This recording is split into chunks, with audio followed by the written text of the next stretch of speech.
네, 코로나19 비상 특집 전용후의 뉴스온 시작하겠습니다. 중국 우한에서 처음 확진된 코로나19 전 세계 확진자의 10일 기준 11만 명이 넘었습니다. 이 세계보건기구는 팬데믹, 즉 세계적 대유행이 현실화했다고 경고했습니다. 이 국내 확진 환자는 10일 오전 0시 기준으로 7,513명입니다. 이 새로 확진 판정을 받은 환자는 131명. 이 100명대로 떨어진 건 지난달 25일 이후 2주 만입니다. 이 집단 감염에 대한 우려는 여전합니다. 이 밤사이 같은 직장에서 30명 넘는 확진자가 발생했습니다. 이 서울 구로구에 있는 보험사 콜센터입니다. 이 취재 기자 연결해 알아보겠습니다. 네, 홍지용 기자. 홍 기자 뒤로 길게 사람들이 줄을 선 모습이 보이는데 현장 상황이 어떻습니까? 네, 제 뒤로 길게 줄이 늘어서 있습니다. 전부 이 건물에 살고 있는 오피스텔 입주민들입니다. 그 옆에 보이는 천막들은 선별진료소입니다. 총 19층짜리 건물인데요. 13층부터 위는 오피스텔이 들어와 있습니다. 그래서 지금 구로구는 오피스텔 바로 앞에 선별진료소를 설치하고 입주민들을 검사하고 있습니다. 네, 이틀 동안 콜센터 직원을 비롯해 가족까지 50명에 육박하는데 더 늘어날 수도 있는 거죠?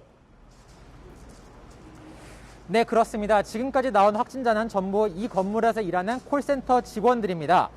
지금 확인된 바로는 11층을 포함해 3개 층에서 직원 148명 그리고 교육생 59명 등 총 200여 명이 콜센터에서 일하고 있었습니다. 이 가운데 노원구에 사는 첫 직원이 처음 확진 판정을 받은 직원이 나오자 구로구는 사무실을 일단 폐쇄했고요. 이곳의 직원들을 모두 자가격리 조치했습니다. 직원들이 각자 자기가 살고 있는 지역의 보건소에서 검사를 받고 있는데요. 현재까지 확진자는 직원과 가족, 그 지인까지 49명으로 확인되고 있습니다. 서울에서 22명, 경기에서 13명, 인천에서 14명인데요. 아직 검사 결과가 나오지 않은 경우도 있기 때문에 이 부분은 계속 확진자의 숫자가 바뀔 수 있습니다. 근데 왜 이렇게 감염자가 많이 나왔는지 혹시 감염 경로가 밝혀졌습니까? 아직 이 부분은 역학조사가 진행되고 있습니다. 다만 콜센터의 특성상 마스크를 쓰지 않고 일을 하다 한꺼번에 감염됐을 가능성이 제기되고 있습니다.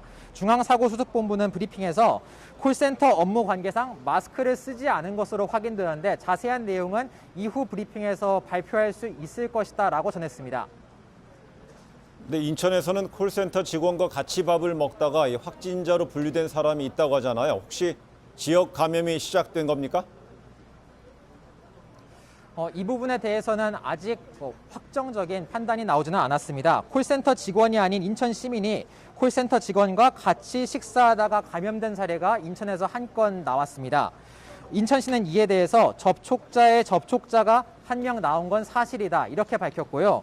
중앙사고수습본부는 아직 이에 대해서 대규모로 뚫렸거나 전방위적으로 확산한다고 판단하기에는 적절치가 않고 다만 역학조사 상황을 지켜보고 있다는 입장을 전했습니다.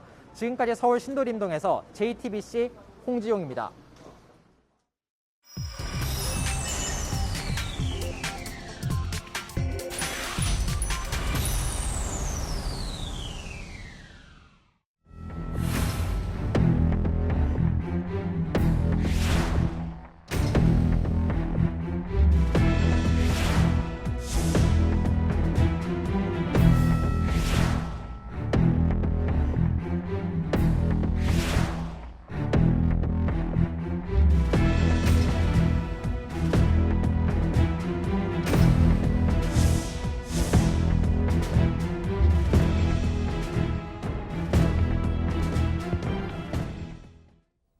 네, 코로나19 비상 특집으로 이어가겠습니다. 질병관리본부장을 지낸 정기석 한림대 성심병원 호흡기 내과 교수, 승재현 한국형사정책연구원 연구위원, 김영주 변호사, 그리고 임지수 기자 스튜디오에 나와 있습니다. 네 분 어서 오세요. 네, 임 기자 먼저 현재까지 코로나19 상황부터 좀 짚어볼까요?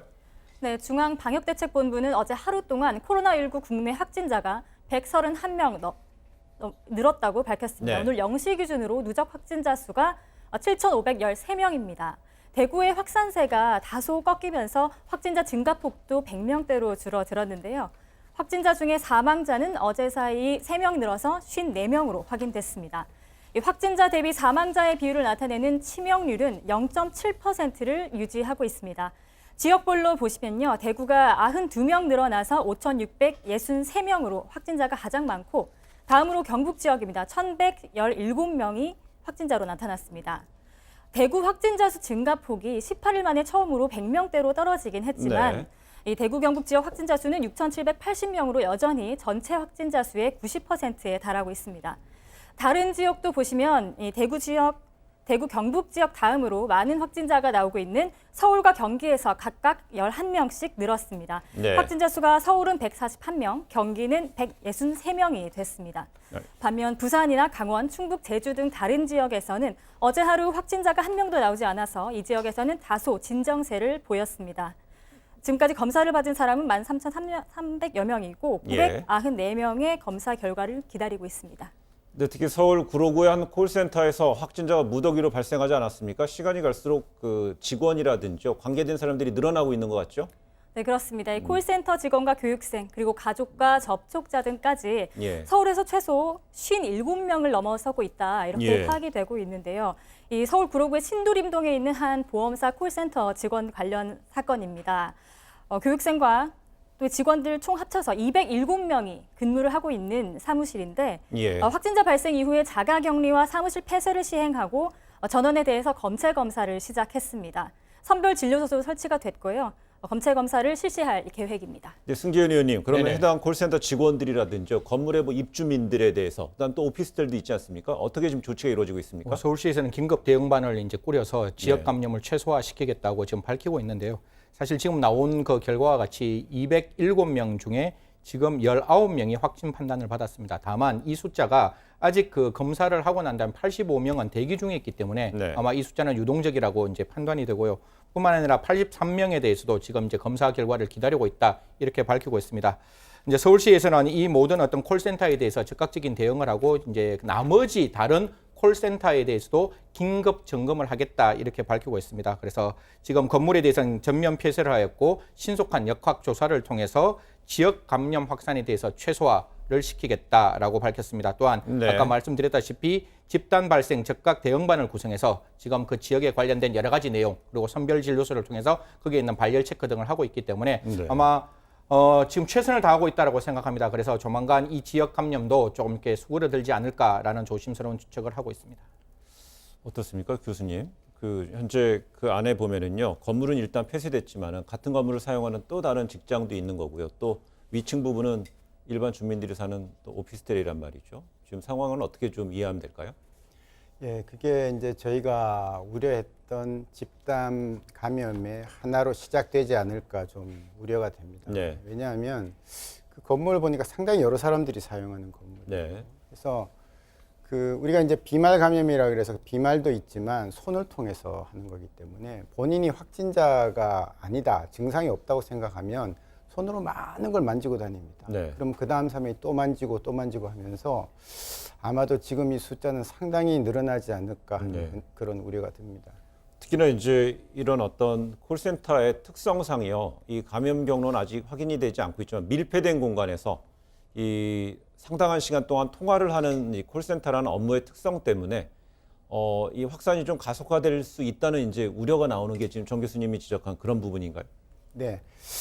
그 이제 뭐 오늘 보도에 중국의 버스 안에서 뭐 상당히 멀리 떨어져 있는데 감염이 다 됐다는 네. 보도가 나오지 않았습니까? 그렇기 때문에 이 콜센터에 우리가 보통 얘기하는 1m, 2m 떨어지고 이런 이게 넘으면 감염이 안 된다 이렇게 될 수는 없습니다. 네. 예, 기침도 좀 하고 하면 이게 각도상 좀 더 멀리 날아가기도 하고 또 각 이 선반에 묻은 그 균들이 또 내 손을 통해서도 들어오고 이런 문제가 생기기 때문에 이런 콜센터를 비롯해서 인력이 밀집되어 있는 작은 사무실 등은 네. 특별히 좀 그 관리 책임자가 지금부터라도 늦지 않았으니까 관리를 좀 잘할 필요가 있다고 생각합니다. 임지수 기자, 그럼 이 콜센터 등 이 밀집 사업장이 아닙니까? 이제 밀집 사업장 같은 경우는 이런 코로나 바이러스의 취약성이 있는 건데 어떻게 관련 사업장이라든지 그 방역 당국에서 어떤 지침 같은 게 좀 내려온 게 있습니까?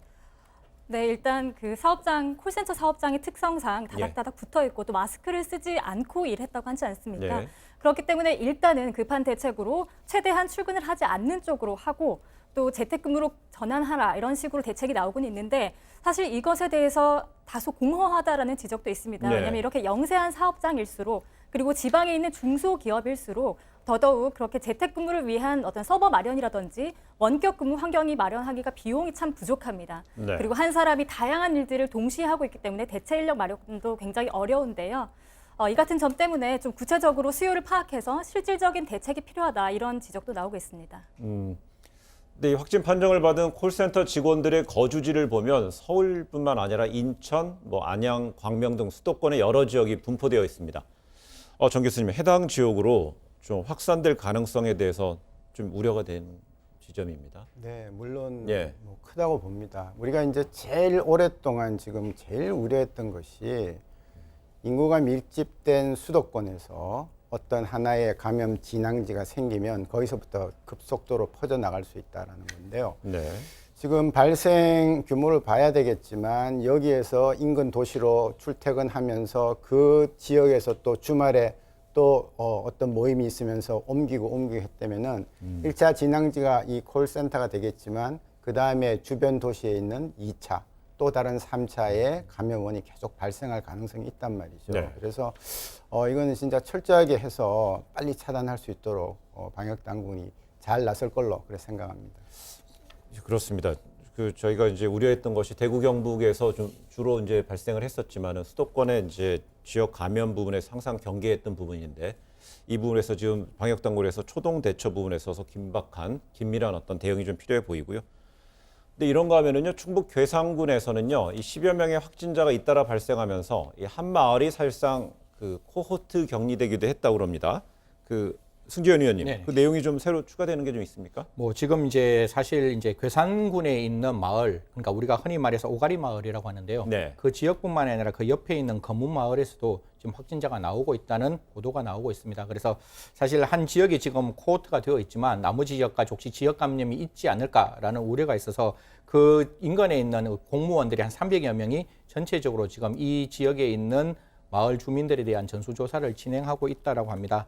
다만 저희들이 조금 이제 걱정되는 것은 이 지역 주민들이 다 같이 연세가 많으시고 이제 기저질환이 좀 계시는 분들이 있는데 아직까지는 뭐 특별하게 그분들에 대해서 아직 뭐 위험한 상황은 만들어지지 않았다라고 알려지고 있습니다. 그래서 예. 이 지역에 대한 그 지역 감염도 특히 이런 지역에 계시는 분들이 특히 나이가 많으시고 기존에 있던 기저질환이 있기 때문에 관계 당국에서는 검체 채취도 필요하지만 혹시나 위험한 상황이 있을 때 즉시 인근에 있는 종합병원으로 옮길 수 있는 그런 어떤 응급시설 혹은 그런 시스템을 좀 갖추어 주시기를 부탁드리겠습니다. 네, 이 마을 자체가 굉장히 그 사람들이 많이 모이는 읍과 떨어져 있고 네. 18km 거리라고 하거든요. 그래서 네. 산에 둘러싸여 있기 때문에 도대체 이 감염 경로가 어떻게 되느냐에 대해서 굉장히 주목이 됐었는데 오늘 아침 한 매체에서는 뭐 대구 출신의 그 확진자의 아들이 대구 출신의 택시 기사인데 네. 이 점 때문에 굉장히 또 뭐 주안해서 역학조사를 벌이고 있다라는 얘기는 나왔는데 저희가 확인을 해보니 네. 이 대구 출신의 아들 택시기사의 경우에는 음성 판정을 받았고요. 네. 또 다녀온 시기도 1월 중이어서 굉장히 가능성이 떨어진다. 그래서 아직도 그 감염 경로는 오리무중이다라고 괴산군 측이 밝혔습니다. 예, 그렇습니다. 지금 현재 보면 신규 확진자 수는 둔화하는 추세지만은요, 그 서울에 있는 구로구에 있는 콜센터라든지 이렇게 충북 이런 집단 감염 사례가 지금 여러 지역을 거쳐 나오고 있는 상황인데, 정 교수님, 좀 전에 이제 임지수 기자 얘기했듯이요, 이 감염원을 지금 알지 못하는, 그러면서 이제 뭐 소규모 집단 감염을 넘어서 큰 유행까지 갈 수 있는 이런 요소로 될 수 있는 것들이 곳곳에 있는 것 같아요. 그래서 특히나 이제 수도권에 있는 어떤 콜센터 이런 지점까지 봤을 때 어떤 부분에 지금 방역 당국은 좀 집중해서 봐야 될까요? 예, 그러니까 개인 간의 소규모로 전파가 되는 것보다는 집단 감염이 생겨서 네. 폭발적으로 느는 게 문제거든요. 대구 지역도 폭발적으로 늘면서 결국 병실 부족으로 인해서 중환자들이 병원에 가지 못하고 돌아가시는 이런 참사가 왔기 때문에 지금 제일 주의해야 될 점이 곳이 몇 군데가 있는데요. 예. 첫째는 병원입니다. 네. 예, 뭐 병원은 지금 벌써 한 2군데 병원이 수도권에서 벌써 일부 폐쇄를 했고요. 그 다음에는 시설들입니다. 네. 단체 생활을 하는 시설들. 그래서 이제 방역 당국에서는 시설 책임자들한테 자꾸 주의하라 얘기를 하는데 제 생각에는 지금이라도 돼 있지 않다면은 각 시설마다 책임자를 정하고 네. 그 책임자가 속해 있는 소속원들의 건강 상태도 좀 체크를 하고 문제가 있으면 빨리 격리하고 하는 그런 것들을 계속 해 나가면 막을 수 있을 것 같고요. 네. 또 하나는 지금 이제 콜센터 같은 직원들이 아주 밀접하게 밀접해서 모여 있는 그런 사무실입니다. 그 사무실은 시설로 분류는 안 되겠지만 그 사무실을 관리하는 분들도 어떻게 하면 그 안에서 환자가 안 나오느냐, 네. 나오면은 빨리 격리를 하느냐가 굉장히 관건이기 때문에 각별히 신경을 써야 되는 부분입니다. 네. 그렇게 따진다면은요, 그 좁은 공간에, 밀접한 공간에, 그 다음에 밀폐되어 있는 공간이라면 그런 직업군은 또 여러 가지가 있을 것 같아요. 최근에 이제 온라인 시장도 이제 활성화가 되어 있기 때문에 뭐 전화 상담원도 있을 수 있을 것 같고요. 그래서 그런 부분에 특히 이제 주의해야 되는 것 같은데요.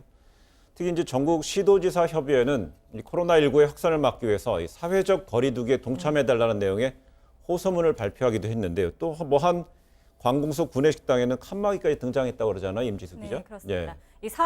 대한민국 시도지사 협의회 협의회장이 권영진 대구시장으로 되어 있는 17명의 시도지사들이 속해 있는 협의회입니다. 어제 호소문을 냈는데 현재 코로나19 상황이 중대한 고비를 맞고 있으며 국민의 건강과 안전을 지키고 네. 일상생활을 회복하기 위해 2주간의 멈춤이 필요하다.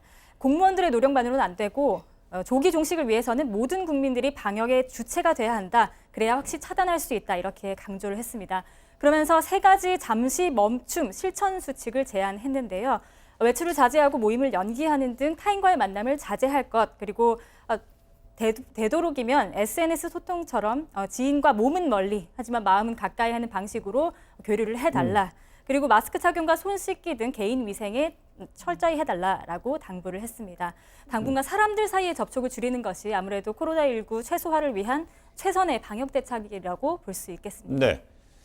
근데 저희가 이제 집단 감염 이야기를 하고 있습니다만은 가장 이제 핵심적인 것이 역시 대구의 신천지였습니다. 입주민 46명의 확진 판정을 받은 이 대구 한마음 아파트의 확진자 대다수가 이 대구 지역 첫 확진자인 31번 확진자와 같은 날 이 신천지 대구교회에서 예배를 받다는 보도가 나오는데요. 김영주 변호사님, 이 관련돼서 좀 새롭게 나오는 게 있습니까? 일단 이 아파트의 경우 네. 신천지 대구교회와 직선으로 1.2km 정도 떨어져 있습니다. 네. 걸어서 한 15분 정도 걸리는 거리이기 때문에 교인들의 경우 예배 활동을 적극적으로 하지 않았을까라는 우려가 예. 있었는데요. 실제로 지금 이 아파트에서 나온 확진자 46명. 잠시만요. 네. 네, 중앙방역대책본부 브리핑으로 한번 넘어가겠습니다. 네, 3월 10일 코로나19 국내 발생 현황을 말씀드리겠습니다. 3월 10일 0시 현재 총 누적 확진자 수는 7,513명입니다. 이 중 247명이 격리 해제되었습니다. 사망자는 총 54명으로 어제에 비해서 3건의 증가가 있었습니다. 전국적으로 약 80.2%의 발생이 집단 발생과의 연관성이 있었습니다. 기타 산발적 발생 또는 아직도 조사 분류 중인 사례가 약 19.8%입니다. 지역별로는 대구가 4,676명으로 82.6%가 집단 발병 사례가 있었습니다. 경북은 총 814명의 확진자가 있어서 경북 내에서는 72.9%가 집단 발생입니다. 우리나라 전체 발생의 90% 좀 넘게가 대구 경북 지역이 차지하고 있습니다. 주요 발생 사례와 관련해서는 서울시 구로구에 소재한 콜센터와 관련해서 총 50명의 확진 환자가 발생하였습니다. 이 50명의 확진 환자 중에는 46명의 콜센터 직원, 그리고 이들의 접촉자, 가족이 4명 발생한 것으로 나타나고 있고, 현재 감염 경로 그리고 접촉자에 대해서는 조사를 진행을 하고 있습니다. 가족 접촉자를 제외한 확진 환자 46명은 모두 동 콜센터가 소재한 건물 11층에 근무한 것으로 확인되어 해당 콜센터 직원 중에서 11층에 근무하는 207명에 대한 역학조사 및 검체 검사가 진행 중에 있습니다. 같은 콜센터이지만 다른 층에 근무하는 직원에 대해서도 추가 발생 여부를 확인할 예정입니다. 질병관리본부 국립보건연구원에서는 코로나19와 관련된 연구 개발과 관련해서 혈액 속에서 코로나19의 항체를 탐지하는 단백질 제작에 성공하였습니다. 이 기술은 향후 백신 또는 치료제의 효능을 평가하는 데 필수적인 기술이 되겠습니다. 그동안 코로나19 환자로부터 확보된 혈액을 바탕으로 해서 인체의 면역학적 반응을 보는 검사법을 확립을 했고, 이번 항체를 탐지하는 단백질 제작을 계기로 해서 향후 치료제 개발 연구에도 매진하겠습니다. 질병관리본부 국립보건연구원은 긴급 현안 과제 12개를 그동안 공모를 해서 치료 항체 개발, 그리고 백신 후보 물질을 발굴하고 나아가서 임상 역학 및 혈청학적 연구, 기존의 다른 목적으로 사용하고 있는 약물에 대해서 코로나19에 대해서도 사용할 수 있는지 그 범위를 확대하는 연구, 그리고 신속 진단제 개발 등 학계와 기업 등과 협력 연구를 통해서 개발을 촉진하겠습니다. 그리고 이번 추경 예산을 확보해서 향후에는 치료제와 백신 연구용 동물 모델을 개발을 하고 회복기 환자의 혈장을 이용해서 혈장 치료제 개발에도 노력하며 향후 국가 바이러스 감염병 연구소 설립을 검토하고 계획 수립을 위한 기획 과제도 추진할 예정으로 있습니다. 국민들께는 코로나19의 전파 경로에 따른 감염 예방 수칙을 다시 한번 당부드리면서 개인위생 수칙과 사회적 거리 두기에 대한 지속적인 실천을 부탁을 드립니다. 여러 차례 말씀드린 대로 이야기할 때 또는 식사할 때 등의 경우 침방울, 비말이 전파를 일으키는데 중요한 매개체이고, 대화할 때 2m 정도의 거리를 두면 안전할 수 있습니다. 또한 기침이나 재채기 등을 할 때 옷소매로 입과 코를 가리고 기본적인 기침 예절을 지키는 것이 무엇보다 중요합니다. 아울러서 열이 나거나 호흡기 증상이 있는 사람과는 접촉 가능성을 최소화해야 합니다. 따라서 사회적 거리두기 실천 이외에도 특히 닫힌 공간에서 많은 사람이 모이는 장소에서의 만남 또 종교 행사 등에 대해서는 최대한 자제해 줄 것을 부탁드립니다. 각 기관이나 기업 등에서는 업무에 있어서도 온라인 근무, 재택근무 등을 적극 실시해 주시기 바랍니다. 열이 나거나 호흡기 증상이 있는 분들은 등교를 하거나 출근을 하지 말고 외출을 자제하셔야 되고, 집에서 충분히 휴식을 취하면서 3, 4일간은 경과를 관찰해 주시기 바랍니다. 호흡기 증상 등이 나타날 경우에는 의료기관을 방문하기 전에 1339 콜센터 또는 지역의 콜센터 또 관할 보건소에 문의를 하거나 선별 진료소를 우선 방문해서 진료를 받아주시고, 선별 진료소를 방문할 때에는 본인에게 증상이 있는 경우이기 때문에 마스크를 반드시 착용을 하고 자기 차량을 이용해서 방문해 주실 것을 부탁을 드립니다. 다른 질환을 앓고 있는 일반 국민들이 코로나19를 비롯한 호흡기 감염병으로부터 안전한 진료를 받도록 하기 위해서 호흡기 질환의 전용 진료 구역을 구분한 국민안심병원이 지금 가동이 되고 있습니다. 국민 여러분께서는 비호흡기 질환과 호흡기 질환이 구분된 국민안심병원을 이용해 주실 것도 당부드립니다. 이상입니다. 예, 질의응답 받도록 하겠습니다. 35. 네, 지금까지 그 중앙방역대책본부 부본부장의 브리핑이 있었는데요. 그 여기에서는요, 그 구로 콜센터에 관련된 확진자가 좀 증가한 내용하고요, 또 코로나19 항체 개발 관련 소식이 있는데 먼저 그 콜센터 얘기부터 한번 들어보겠습니다. 임지수 기자, 그 콜센터 직원들 중 확진자가 좀 늘어난 거로 좀 발표가 됐어요? 네, 그렇습니다. 부본부장의 방금 브리핑에서 언급된 바로는 50명의 확진자가 나왔다. 예. 사업장에서만. 그중에 46명이 직원이고 11층에 모두 모여서 노동자들이 모여서 일을 하던 사람들이다. 그래서 다른 층으로 조사를 확대할 방침이라고 말을 했습니다. 그리고 예. 주민들도 혹시 뭐 감염 위험이 높은 주민들이 있는지도 살펴보겠다고 말을 했습니다. 그래서 확진자 수가 지금 확정된 거라고 보기는 어렵고 네. 주시를 해야 하는 상황입니다. 그렇습니다. 그리고 정기석 교수님, 그 코로나19 치료 항체 개발이라는 이야기 귀에 띄었습니다. 어떤 의미로 봐야 될까요?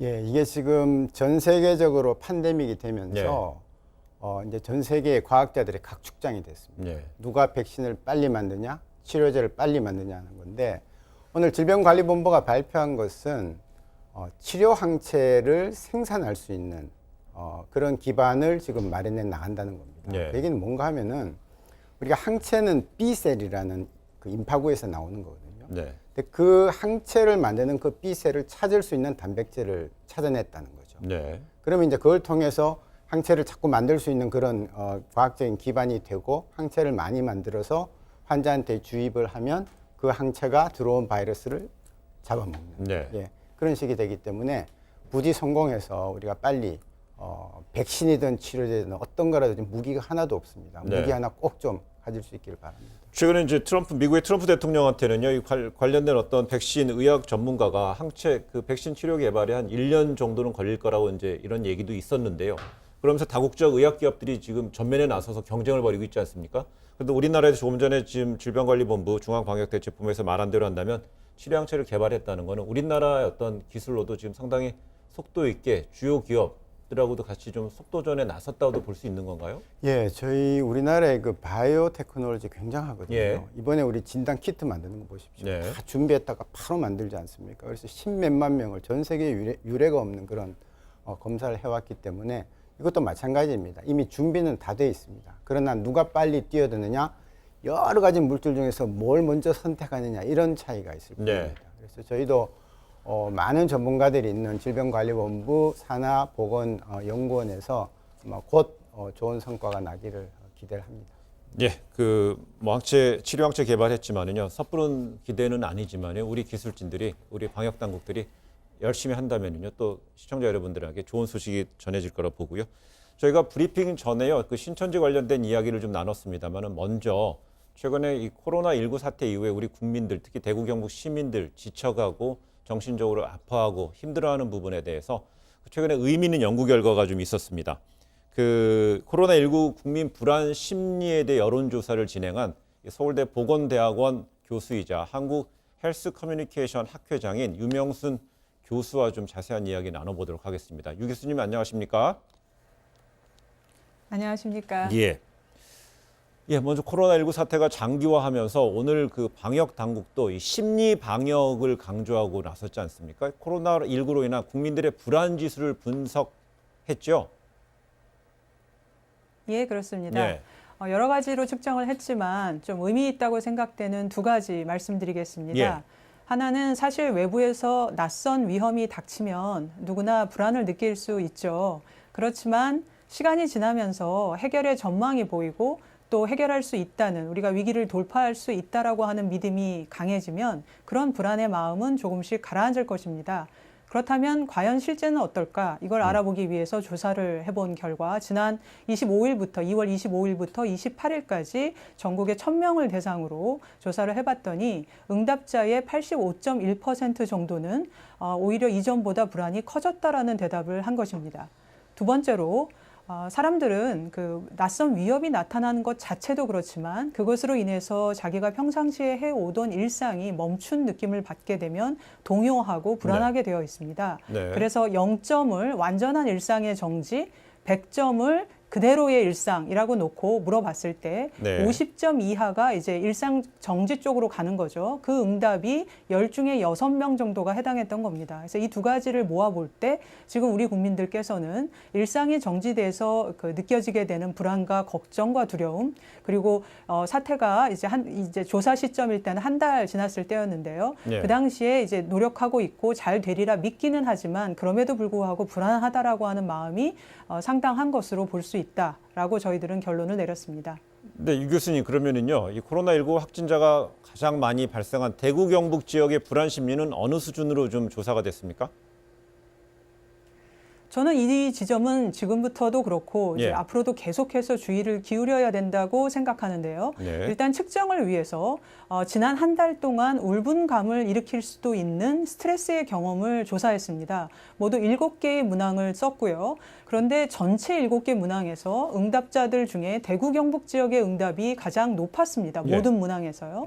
이걸 조금 구체적으로 들여다보면 나로 하여금 지금 내게 닥친 일이 부당한 일이라고 하는 생각, 그리고 자꾸 생각하면 화가 나는 이 일의 경험이 높았고요. 네. 전체 전국의 그 평균적인 응답에 비해서 10% 이상 차이가 나는 문항들을 가만히 들여다보면 예. 내 직장이나 내 가정에서 전처럼 지낼 수 없는 일의 경험, 그리고 나의 정신 건강에 상처를 주고 나로 하여금 울분 감정을 느끼게 하는 일의 경험이 대구 경북 지역에서 다른 지역보다 10% 이상 높게 나왔기 때문에 네. 저는 상당히 우려하고 있습니다.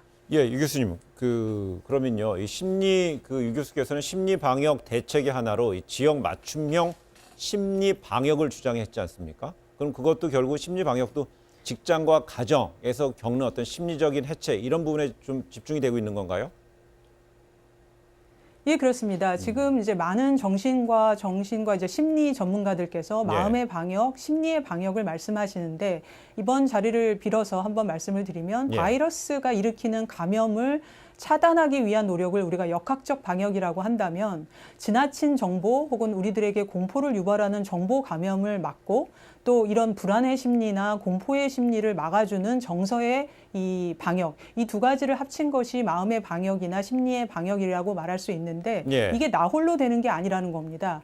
어떤 지역 혼자만 되는 게 아니라는 겁니다. 그런 의미에서 지역사회의 방역이라는 말을 쓰고 있는데 이때의 지역은 뭐 서울이다, 대구, 경북이다 이런 지리적인 것도 있지만 우리가 속해 있는 커뮤니티의 개념이 있습니다. 그래서 지역 맞춤이라 함은 그 지역의 특징들, 예를 들어 확진자가 보다 많이 나온 지역에서의 정서적인 방역이나 정보의 방역하고 또 고령자가 많으신 지역에서의 그 어떤 마음의 다스림이라고 하는 것은 네. 접근 방법이 더욱 정교하게 맞춰져야 되기 때문에 이런 주장들을 하게 되었습니다. 이제 그렇다면 심리적 맞춤형 심리 방역을 하게 되면은요. 그럼 만약에 대구로 한정해서 좀 질문드리겠습니다. 그러면 심리적 방역의 주체는 누가 되는 거죠?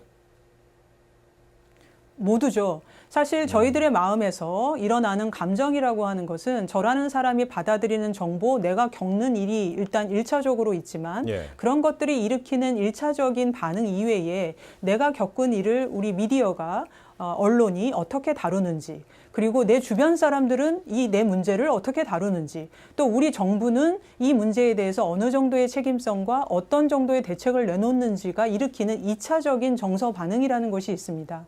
만약에 지금 그게 대구 경북 지역이 됐던 제가 속한 서울이 됐던 예. 어떤 지역에서 높은 스트레스와 높은 심리적인 우려가 있다는 것은 어느 하나의 해결이 아니라 언론, 즉 미디어, 그다음에 지자체, 그리고 이제 전체적인 정부 당국과 무엇보다도 내 주변에서의 이 연대와 예. 그리고 응원과 지지라고 하는 것이 중요하다고 생각합니다. 알겠습니다. 나 홀로가 아니고 우리 함께라는 어떤 인식의 전환이라든지 그걸 강화가 필요하다는 진단이신데요. 특히 이번 사태를 통해서 이 차별과 혐오가 또 하나의 그 주제어 키워드가 됐지 않습니까? 중국인, 대구, 확진자 등 이런 차별적인 대우와 이 혐오적 시선으로 지금 힘들어하는 분들이 많은데요. 어떻게 해야 됩니까? 이것도 매우 중요한 문제라고 생각합니다. 저희가 초기에는 이제 바이러스가 일으키는 감염을 차단하느라 총력전을 벌였는데요. 그 사이에 1차 조사 때와 2차 조사 때 동일하게 물어봤는데 우리가 정보를 나누거나 대화를 하는 과정에서 혐오와 관련된 것을 경험한 경우가 10중에 6명 정도가 경험을 하고 있고 1차 때보다 줄어들지 않았습니다. 가짜뉴스에 대한 경고를 하고 있지만 경험이 줄어들지 않았습니다. 더 중요한 것은 1차 때, 즉 2월 첫째 주에는 중국인이 압도적으로 혐오의 대상으로 거론이 됐는데요. 네. 이제 2월 넷째 주에 접어들고 3월로 가자 2등을 차지한 것이 순서상으로는 그때나 지금이나 똑같이 확진자와 세 번째 순서가 확진 지역인데요. 네. 그 비중이 아주 커졌다는 것이 제가 우려하는 것입니다.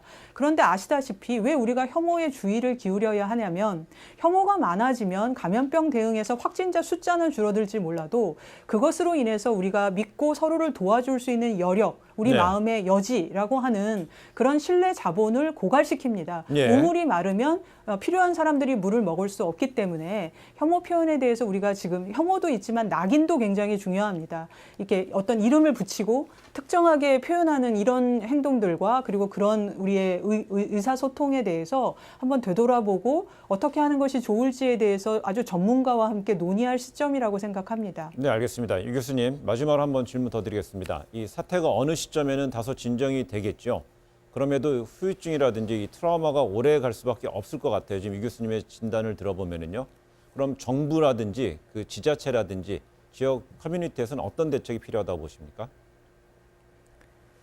보통 저희 위기를 연구하는 사람들은 예. 위기 이후의 위기라는 말을 씁니다. 그러니까 객관적인 숫자가 어떤 측면에서 위기가 종료되는 것처럼 보여도 만약에 숨어있는 위기 혹은 점점 더 누적되는 위기를 우리가 외면하거나 간과할 경우에 끝날 때까지 끝나지 않는 일이 된다는 의미인 거죠. 그래서 이 코로나19로 지금 너무나 많은 분들이 어려워하시고 힘들어하시고 계시기 때문에 지금 바로 후유증이나 트라우마 문제를 들여다봐야지 끝난 다음에 돌보겠다고 하는 사후적인 접근을 우리가 조심해야 된다고 생각하고요. 구체적으로 하나만 덧붙이자면 지금 대구 경북 지역을 중심으로 또 수많은 의료인들과 많은 분들이 애를 써주고 계시는데 지금까지 이것을 굉장히 개인의 선의나 희생으로 대응하고 있습니다. 근데 사실은 이런 것이야말로 정부와 지자체와 또 우리 사회가 시스템으로 대응하겠다고 하는 의지의 표명이 필요한 시점이다. 대구 경북도 마찬가지로 우리 시스템을 통해서 한 명 한 명의 어떤 응원도 굉장히 중요합니다만 이 사회적 대응 그리고 어떤 시스템의 대응이라는 관점에서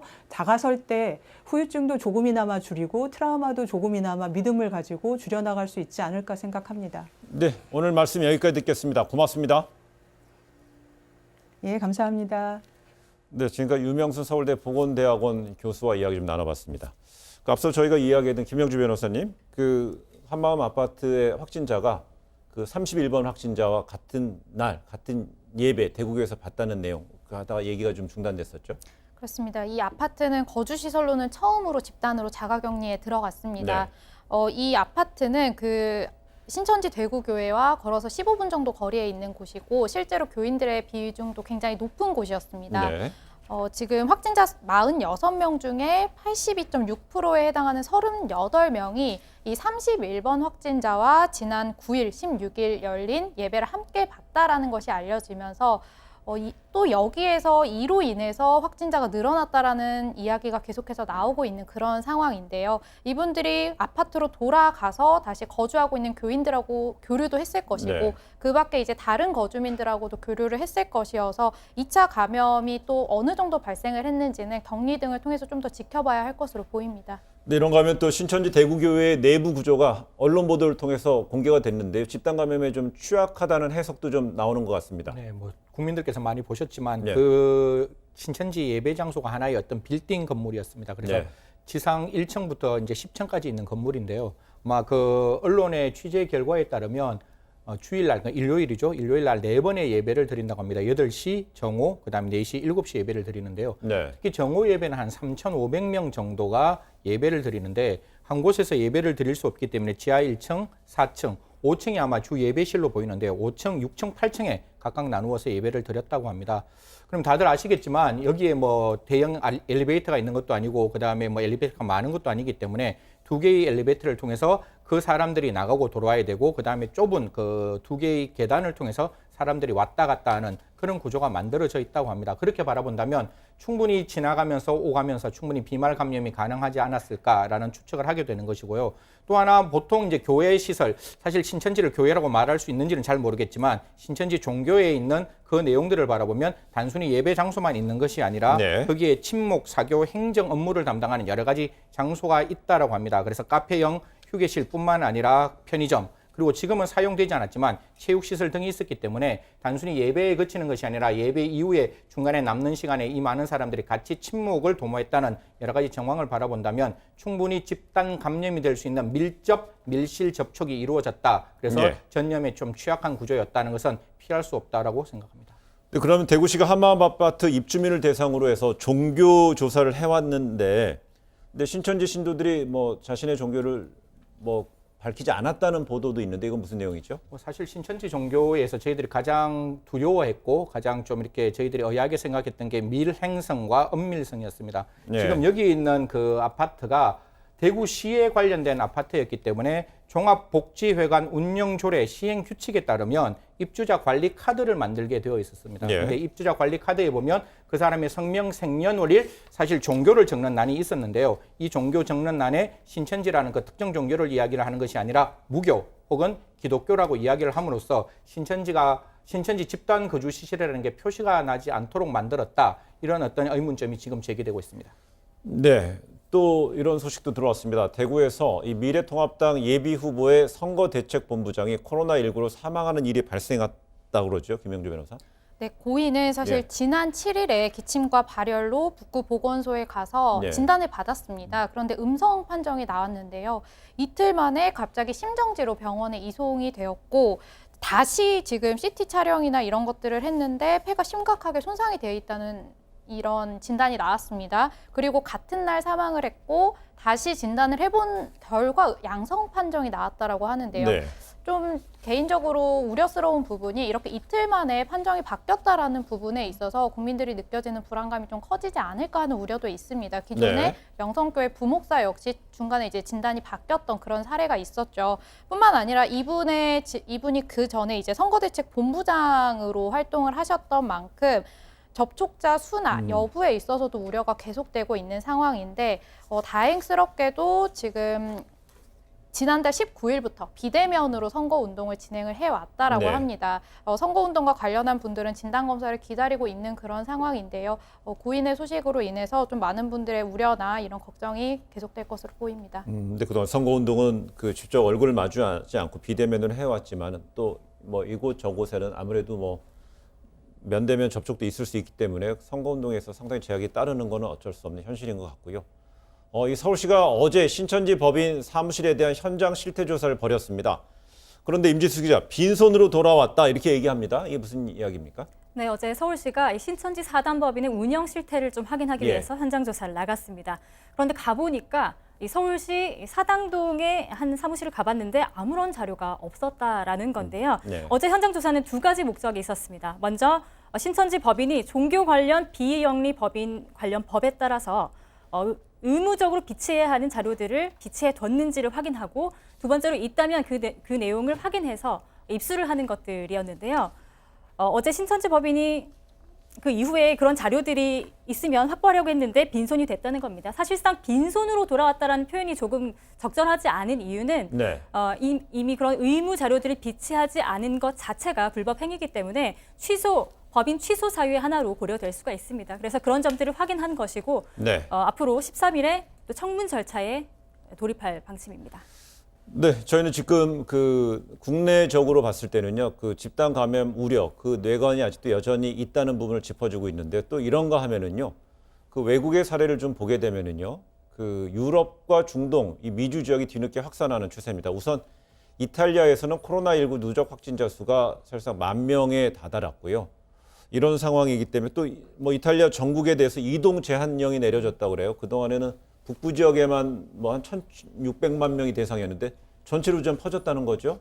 그렇습니다. 지금 이탈리아의 경우 말씀하신 것처럼 10,000명에 육박하는 확진자 수가 나오면서 전 세계적으로 두 번째로 확진자 수가 많아졌습니다.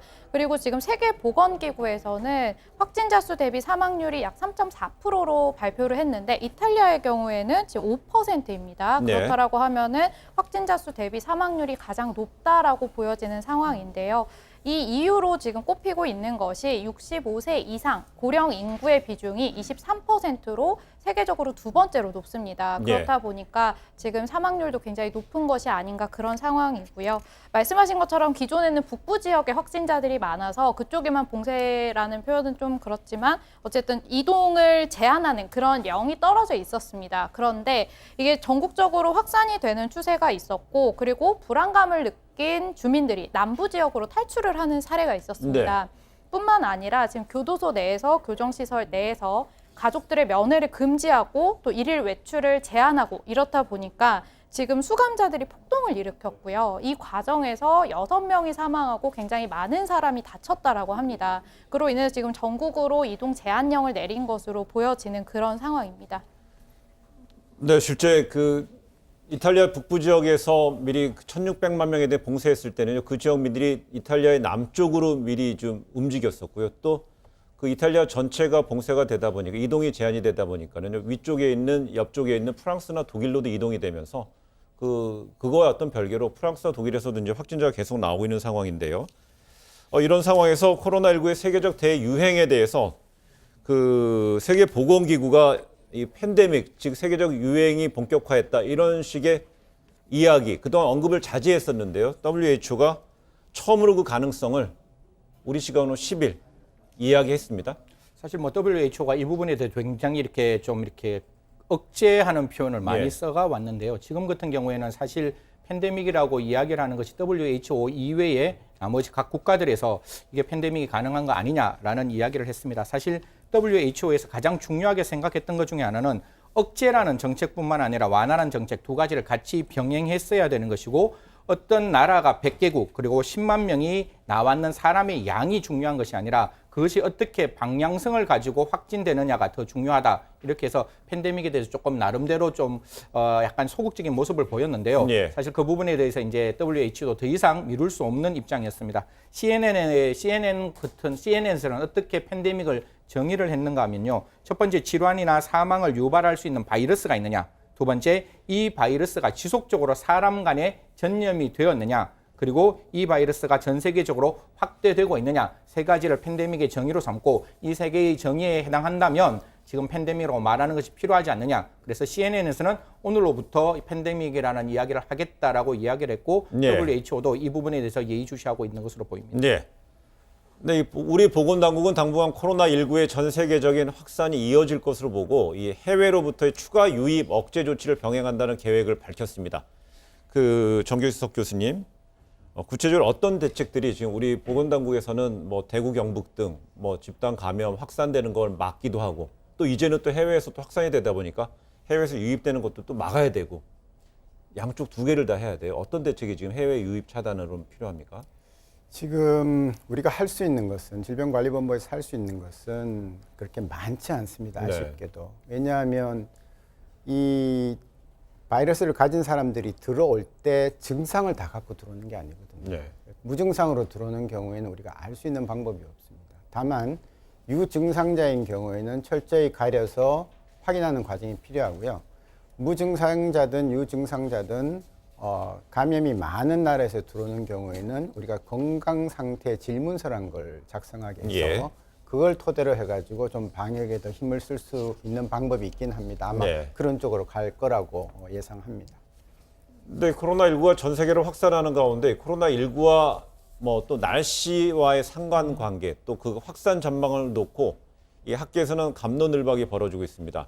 이 미국 질병통제예방센터 등은 이 많은 나라의 보건당국과 전문가들은 이 계절성 독감처럼 이 코로나19도 날씨가 따뜻해지면 그 전파력이 좀 약해질 것이라는 기대를 하고 있는데 정규석 교수님 이 부분은 어떻게 봐야 될까요?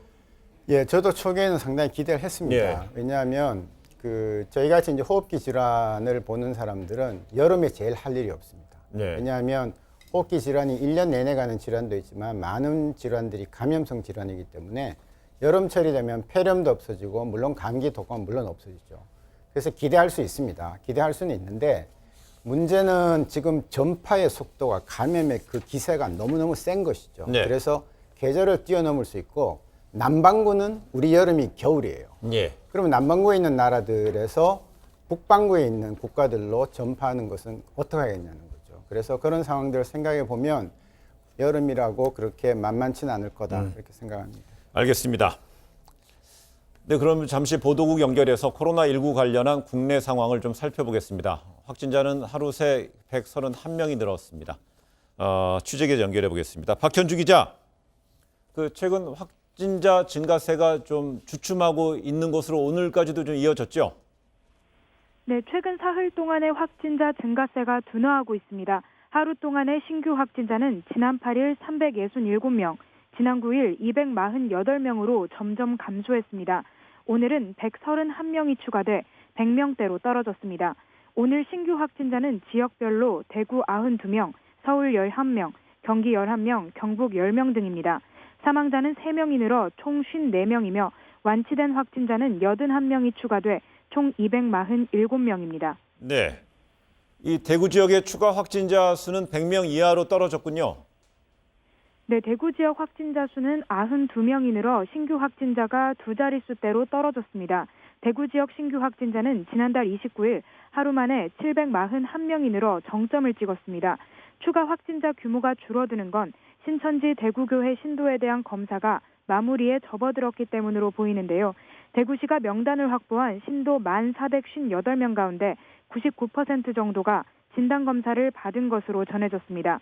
대구시가 진단검사를 받지 않은 신천지 대구교회 신도들에 대해 고발 조치를 하겠다고 밝히자 빠짐없이 검사를 받고 있는 건데요.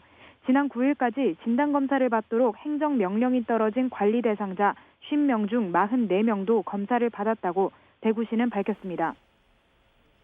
네, 서울 구로구 콜센터 직원 확진 관련 속보 내용 전해주시죠. 네, 서울 구로구 신도림동의 보험회사 콜센터 직원 수십 명이 밤사이 확진 판정을 받았습니다. 직원 46명과 가족 등 접촉자 4명을 포함해 최소 50명이 지금까지 확진 판정을 받았는데요. 같은 건물 다른 층에 근무하던 직원들도 조사하고 있어서 검사 결과에 따라 확진자는 더 늘어날 것으로 보입니다. 보건당국은 콜센터 업무상 직원들이 마스크를 쓰지 않은 것으로 확인되고 있다고 밝혔습니다. 또 직장 내 코로나19 확산을 막기 위해 재택근무와 유연근무제를 활용해달라며 사업자들에게 당부했습니다. 지금까지 보도국에서 전해드렸습니다.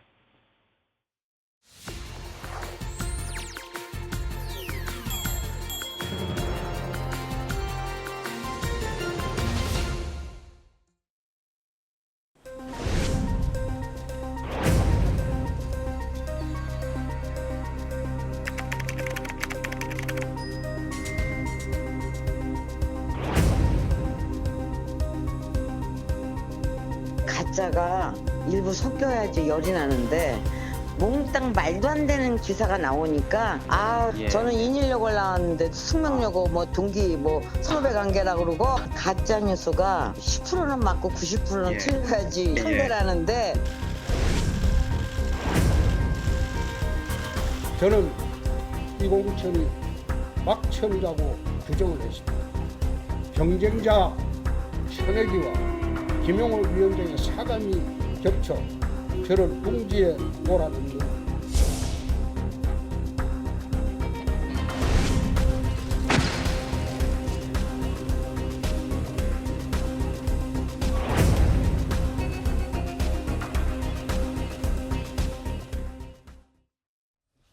네, 지금부터는 이종걸 더불어민주당 의원, 이상돈 무소속 의원, 이수기 시사인 선임 기자, 강찬호 중앙일보 논설위원과 함께 정치권 이슈에 대해서 좀 이야기해 보겠습니다. 네 분 어서 오세요.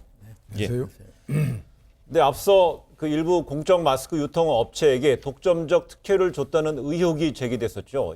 어제 정부 당국에서 보도 자료를 내고 입장을 밝혔는데 이 청와대도 코로나19 관련 가짜 뉴스에 대해서 법적 대응하겠다고 했는데 이수기 기자. 네. 내용이 지금 긴박하게 돌아갔어요? 예. 일단은 어떤 특혜 의혹이 나왔는지를 좀 알 필요가 있을 것 같은데요. 이제 마스크 지금 오부제를 하잖아요. 근데 이 마스크를 유통하는 업체가 지금 두 군데가 선정이 돼 있습니다. 그러니까 지오 갑자기 이름새가 지오영하고 그다음에 백제약품이라는 두 군데인데, 근데 이제 이 지오영이라는 데가 이제 이 유통하는 데 1위 업체인데 이 업체의 대표하고 김정숙 여사하고 같은 숙명 라인이다. 손혜원 의원도 다 같은 숙명 라인이다라는 의혹. 그리고 또 지호영 대표의 남편이 문재인 대선 캠프 출신이다. 그래서 이 특혜를 받고 있다. 이런 내용이에요. 근데 왜 특혜냐?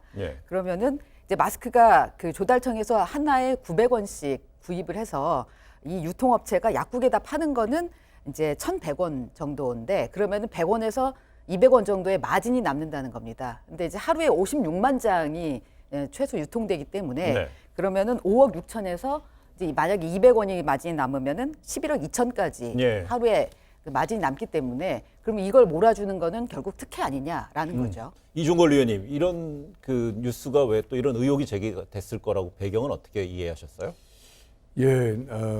마스크 그러면 그냥 국민들이 짜증을 내죠 지금. 마스크에 이런 가짜 뉴스들이 나올 만한 그런 이유가 사회적으로 조성됐다. 뭐 이런 것에 대한 책임을 면할 수는 없다라고 생각합니다. 그렇지만 허위 뉴스, 가짜 뉴스와 정책의 어떤 혼선으로 인해서 국민들에게 좀 사과드려야 될 그런 사실은 좀 다르다. 네. 지금 현재 가짜 뉴스는 이 사회 지금 우리 코로나19를 극복하는데 어떤 도움도 되지 않습니다. 네. 국민의 분열만 초래하고 정보통신망법이 있고 또 명예훼손으로 할 수 있는 엄단한 방법들이 있습니다. 그것들은 동원돼야 된다 생각되고요. 다만 지금 말씀하신 것처럼 그 과정에서 두 개 업체가 결정됐을 때 그것에 대한 좀 더 배려할 수 있는 투명성이라든지 그리고 또 이윤이 뭐 지금 우리 재정경제부에서 발표한 것만 해도 하루에 한 5억에서 10억 정도 된다고 그러니까 물론 이제 전달 비용이나 이런 걸 빼고 나면은 또 그보다 이하로 내려가겠습니다만 이윤이 그래도 상당히 있는 것 같다. 하루에 그 정도니까요. 뭐 이런 것에 대한 이제 설명들이 좀 투명하게 이루어져야 됐다. 이런 생각입니다. 이게 그렇다면은요, 먼저 여기서 언급되고 있는 공적 마스크 유통업체인 지오영의 이 조선의 회장이 오늘 한 그 언론 매체에서 관련된 의혹에 대해서도 좀 입장을 밝혔는데 그 내용 들어보시고 이야기 이어가겠습니다. 싱크 부분 저희가 이제 그 목소리를 좀 들으려고 그랬는데요. 그 내용을 들어보면은요, 저는 뭐 그 해당했던 그 뭐 여고를 그 다른 해당된 여고가 아닌 다른 여고를 나왔고, 그다음에 또 뭐 그 김정숙 여사와의 관계에 있어서도 이게 아니다 이런 식으로 강하게 좀 부인했어요, 강찬호 의원. 그 학교는 이제 숙명이라는 게 겹칠 뿐인데 한마디로 문제의 지호영 대표는 인일여고를 나왔고 그리고 숙명여대 약학과를 이제 대학을 나왔는데 반대로 김정수 여사는 잘 알려졌다시피 숙명여고를 나왔고 대학은 경희대 음대를 나왔거든요. 그러니까 고등학교하고 대학교가 전혀 두 사람이 같은 데가 없습니다. 겹치는 데가 없고 그다음 나이도 1년 차이가 나는 데다가 유일하게 겹친다면 숙명인데 고등학교고 대학교이기 때문에 큰 차이가 있고요. 그래서 이제 그런 학연으로 절대 얽힌 적도 없고 그리고 서로 알지도 못한다. 이렇게 지금 얘기를 하고 있습니다. 또 하나 이제 약간 걸리고 있는 것은 지호영에서 올해 1월까지 7년 동안 이제 고문으로 근무를 했던 그 박명숙 대한약사회 정책기획단장이 지금 더불어민주당 비례대표 후보를 신청한 상태거든요. 그러니까 이것이 또 여권과 뭔가 지호영, 민주당과 그 지호영의 관계가 있는 것이 아닌가 이런 이제 의혹이 이제 하나 있었고 또 그다음에 이 박명숙 비례대표 후보죠. 이분 그 신청한 분의 후보의 어머님이 이제 민가협에 있었던 분이다. 이런 것이 또 이제 논란이 되고 있는데 이와 관련해서도 내가 고문으로 근무를 했지만 1월에 난 퇴사를 했고 그 이후에 지금 전혀 이 마스크 공고가 관련을 하지 않았다. 이렇게 지금 박명숙 씨가 얘기를 하고 있어서 이거 민주당에서는 모두 가짜 뉴스다 이러고 있는 상황입니다. 이성돈 의원님, 어때 해프닝입니까? 아니면 뭔가 좀 뭐 들여다봐야 될 구석이 있다고 보십니까? 저는요 이게 우리나라 언론의 큰 문제라고 봅니다. 뭐 유튜브 등등 좀 검증이 안 된 뉴스 그리고 또 신뢰성이 없는 뭐 다양한 뭐 그런 것도 있지 않습니까? 거기서 뭐 좀 신기한 얘기가 나오면은 이른바 좀 메인 언론들이 그걸 사실을 확인하고 써야 되는데 그걸 받아쓰기하고 어디서 이랬다고 그거 퍼뜨립니다. 이거 세계 다른 나라에서 이런 경우 없어요. 그럼 어디서 그런 말이 나왔다면 그걸 갖다 옮겨 쓰는 기자들은 그걸 사실을 검증해서 자기가 확인했어야지. 그러니까 우리가 무슨 이런 얘기 나오면 그것이 뭉게뭉게 커지고 드디어 이런 JTBC 같은 메인 뉴스에서 이거 다루게 이게 얼마나 기가 막힌 노릇입니까? 그러니까 이런 거 아니 무시해버려야 돼요. 의원님의 이런 어떤 그 새로운 관점을 한번 듣고 싶어서 저희가 초대 이런 거 아니 무시해버려야 돼 이런 뉴스는. 그럼 이 이야기는 여기서 그냥 무시하고 끝낼까요, 이종걸 의원님? 아니 근데 문제는 이제 무시를 하고 나면 그리고 나면은 그래도 계속 요즘은 이제 메인 언론뿐만 아니라 레가시 미디어뿐만이 아니라 유튜브에서 계속 돌아가니까 이거 처음 시작한 것도 유튜브 채널이거든요. 이제 블로거가 시작해서 그걸 유튜브에서 계속 재생산을 한 건데, 근데 사실 팩트 체크가 필요한 거 맞아요. 이상돈 의원님이 말씀하신 것처럼 이 보니까는 아까 얘기한 대로 숙명이라는 것도 고등학교하고 대학교인데 그걸 엮어버린 거고요. 그 다음에 지호영 대표의 남편이 이제 그 무슨 공영 홈쇼핑 여기도 이제 마스크를 굉장히 많이 공급했었잖아요 초기에. 그 대표 하고 부부 관계다. 근데 이 대표가 문재인 캠프 출신이다라고 하는데 부부 사이 아니라는 게 그냥 아닌 걸로 밝혀졌거든요. 나왔어요? 예, 밝혀졌어요. 그러니까는 요 공영 홈쇼핑 대표는 최 씨인데 이 조선의 대표의 남편은 장 씨라고 성도 다르네요. 그런 거는 금방 확인하면 되는 예. 거잖아요. 근데 그러면은 그런 거를 확인함으로써 그냥 쿨하게 넘어가면 되는데 이게 계속 얘기됨으로써 확대 재생산이 되니까 그런 부분에 대한 이상돈 의원님의 이제 고민과 그 질타가 있으신 것 같습니다. 일단 무조건 권력층의 얘기를 구체적으로 이제 뭐 대통령 영부인 뭐 이런 얘기를 하면은 그 자체로 이제 사람들 귀가 솔깃하니까 이런 것들이 이제 우선 인터넷 공간에서 마구 회자되고 너무 커지니까 또 이제 언론이 확인 없이 받는 과정 다 정말 문제가 있습니다. 정말 아까 저 이성돈 의원님 말씀이 정말 그 크게 언론인으로서 공감이 되는데 그것과는 차치해서 한 가지는 다만 왜 이 마스크를 지오영이라는 사기업이 이렇게 유통을 거의 독점하게 만들었는가? 이 부분은 이 의혹과는 별개로 좀 규명이 돼야 됩니다. 왜냐하면 지금 이제 병원이나 의료기관에 하는 거는 대한의사협회, 공적협회가 다 하도록 돼 있어요. 그런데 약국, 전국이 엄청난 많은 약국, 그리고 사실 모든 국민이 가는 게 지금 약국인데 약국이라는 형태를 통해서 정부가 조달하고 공급하는 마스크를 이렇게 중간 사기업을 끼워서 줄 필요가 있느냐? 이렇게 안 하고 대만의 경우에는 정부가 직접 그냥 제조기 다 구입하고 해가지고 직접 줘서 지금 마진이 없습니다. 우리도 동사무소라든가 아니면 공적 기관을 통해서 주면은 마진이 안 생겨요. 그럼 국민들은 그 자체로 이제 좀 싼 값에 지금 정말 생명줄이라고 할 수 있는 마스크를 받고요. 그다음에 지금 이런 불필요한 논란도 없습니다. 그렇기 때문에 이것이 지금 2월 말에 갑자기 고시가 변경되면서 전국 약국에는 병원과 달리 병원은 의사협회 등이 주게 되어 있는데 전국 약국에는 오로지 지금 이 지오영이라는 사기업 하나만이 주도록 고시가 됐어요. 왜 이 고시가 됐느냐? 이거부터 저는 조금 규명돼야 된다고 봅니다. 백제약품 뒤늦게 된 거고 30%에 불과합니다. 말씀하십시오. 약국이 지금 한 2만 5천 개 있다고 그러는데 그렇죠. 그 지오영에서 그 거래하고 있는 약국이 한 17,000개 정도의 아주 어마어마한 그 마켓 네트워크를 가지고 있는 기업체라고 그럽니다. 그렇다 하더라도 지금 이미 이제 마스크에 대해서는 공공성이 많이 올라가 있는 상태이기 때문에 굳이 사기업체를 통해서 아무리 네트워크가 크다 하더라도 지금 현재 예를 들면 주민자치센터, 읍면동의 주민자치센터를 통해서 지금 한 하루에 한 250만 개 정도가 생산량이 부족하다고 그러는데 250만 개를 줄일 수 있는 여러 가지 방법이 있지 않겠습니까? 뭐 예를 들면 사용 기간을 조금 더 늘린다든지 지금 저 미국에서는 보면 마스크 필요 없다고 그러잖아요. 사실 우리나라가 이 중국하고 이 미세먼지 때문에 우리는 마스크 생산이 굉장히 많았거든요. 그래서 잘만 관리했으면 마스크 부족이라는 게 있을 수 없었어요. 근데 미국이나 지금 이태리 같은 데는 아마 엄청날 겁니다. 왜냐하면 거기는 미세먼지가 없는 나라이기 때문에 마스크 생산 역량이 없어요. 그런 상태에서 우리는 마스크를 가지고 이런 잘못된 형태의 이미 공공성이 이미 제고된 상태이기 때문에 이제 한 200~300만 개 부족한 그 양을 보완할 수 있는 제도를 많죠. 정말 갑자기 생각났는데 사실 이럴 때 공무원들에게 공무원 가족 부부만 한 300만 정도가 한 이틀 정도, 3일 정도를 늘리면 사용용도를 늘리면 그건 해결이 되는 정도의 분량입니다. 그런 경우에 주민자치센터에 국민들은 어르신들 다 계시고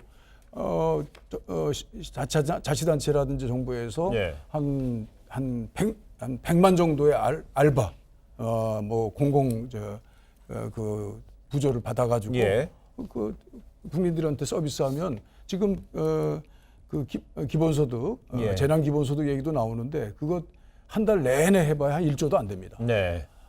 그런 방법들이 왜 광고가 되지 않았나? 그래요. 그렇다면 조금 전에 말씀하셨던 거는 그 공무원 부부가 대략 한 200만 명 이상이라고 그러셨잖아요. 그렇습니다. 그분들이 그러면 정세균 총리가 면 마스크 썼듯이 이 공무원 200만 명 이상의 공무원 부부들이 마스크 사용을 뭐 줄이든가 이런 어떤 제안을 하신 거예요? 조금 며칠 더 쓰라는 그렇죠. 그 제안을 하셨어요.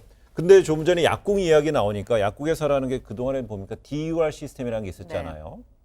그렇기 때문에 약국에서 사야지 그 마스크의 수급품을 알 수 있으니까.